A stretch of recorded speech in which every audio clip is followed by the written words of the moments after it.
I love that quote, but it doesn't have the, it's too Gotcha. fast, you don't get the gist of it. Okay. All right. Today I'd like to introduce myself to you through my grandfather, Alan Wayne Livingston.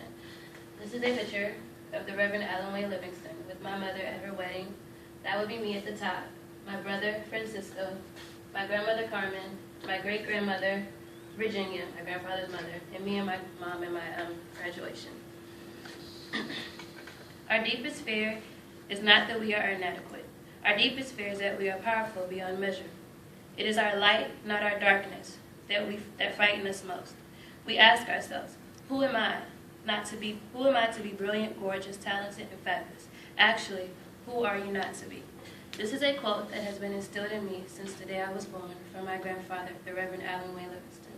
Alan Wayne was born on January 22nd, 1950 in Houston, Texas, to a farmer and a house mother. He had to struggle throughout his youth for his education and the choice to work to help out his family. Before my great-grandfather died, he told my father that he would rather him become successful in whatever it is he wanted to do. So he gave my father the chance to go to school instead of work. My grandfather took that chance and he ran with it, becoming the first man in my family to graduate from high school with a 4.0 GPA average at the age of 15. At the age of 17, my grandfather decided to leave home and join the Army. During this time, I like to say that he found himself. A troublemaker he was at his finest. During his tour in Panama is where he met my grandmother, Carmen. She's from Panama. He decided that he loved her so much that he wanted to sneak away and elope because my grandmother at the time was only 17. He brought her back to the U.S. with her to begin his family. Just a year later, on June 2nd, 1969, they gave birth to my mother, Vanessa Washington, at the time Vanessa Livingston, and they instilled in her of course, to go to church every Sunday.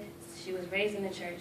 And also that when she gave birth at the age of 16, that she could not give up, but she had to pursue her dreams. My mother went on to graduate high school with a 4.2 GPA at the age of 16. She started college but did not finish due to the fact that she got pregnant with me at the age of 22.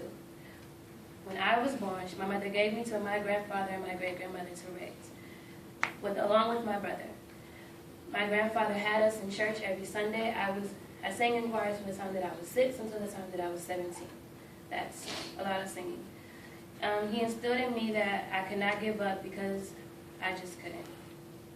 He fought with me every morning to get up to go to school because I fought it. I hated going to school.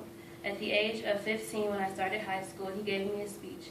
And in that speech, he recited the poem, "Our greatest fear is not that we are inadequate." He recited this quote to me every morning. And it is because of him that I was able to graduate high school at the age of 17 with a 5.62 GPA in the top 20% of my class. No, I did not go to college. I instead followed in the footsteps of my grandfather, uncles, and aunts, and my brother, and I decided to enlist in the Navy. While in the Navy, I only stayed in for 3 years, and I made it to GSC 2, that is a second-class petty officer. I received numerous amounts of recognition. It is because of my grandfather I am where I am today. The Reverend Alan Wayne Livingston let no obstacle fear him. Oh goodness. The Reverend Alan Wayne Livingston let no obstacle or fear stop him from becoming who he wanted to be.